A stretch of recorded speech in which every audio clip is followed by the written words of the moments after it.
Di siyaseta navxwî ya Tirkiyeyê de ji bo hilbijartinên herêmî yên Sîwiyekê adara 2019 daxuyanî û gotegotên derbarê egera tifaq û hevkariya HDP û CHP tên nîqaş kirin. Serokê giştî CHP Kemal Kılıçdaroğlu dabû zanîn ku ew wek CHP dasteke payebilind da nebe jî dasta parlamenteran da bi HDP re di nav dan û standinê dane. Parlamenterê Kurd yê CHP Sezgin Tanrıkulu jî ragihandû bû ku ji bo hevpeymaniyeke berfireh wê hevdîtinên wan li gel HDP jî bidomin. Hevseroka HDP Pervîn Buldan di komcivîna partiya xwe da li ser vê babetê navê CHP bi nav nekir û got ji bo tifaqeke demokratîk deriyê wan ji her kesî re vekiriye.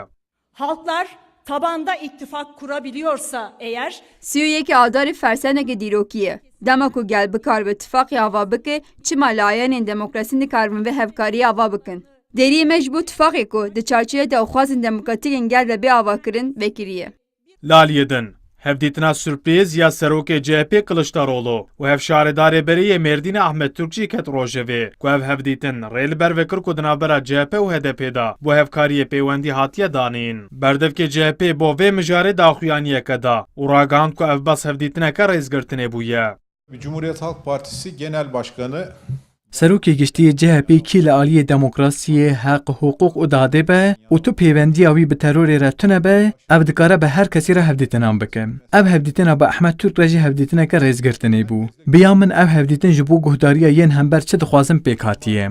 Laliyê din rojnamegerên ku li parlamentoya Tirkiyeyê CHP û HDP dişopînin dibêjin. Ji ber ku CHP dixwaze li bajarên mezin bes bi namzetên xwe bikeve hilbijartinan û her wiha bandora partiya îya Netewperest jî rê li ber digire ku di navbera her du partiyan da tifaqeke were ava kirin. HDP ile partisel düzeyde bir görüşme yapamaz. Bi rastî dengderên Kurd kengê piştgiriyê bidin partî û namzedekî ew bi ser dikevin. Ji loma jî nêzê hilbijartinan partiyên siyasî bi hin gotin û wehdan dixwazin dilê Kurdan xweş bikin. CHP nihal aliyekê hewl dide ku partiya Netewperest partiya İYİ re tifaqê ava bike, li aliyê din jî dixwaze ku li bajarên mezin piştgiriya dengderên HDP bi dest bixe. Lê li aliyekî ve jî ditirse ku bi HDP re were cem hev. Ev hemû tişt nîşanê me dide ku nemimkün e tifaqek navbera CHP û HDP de pêk were.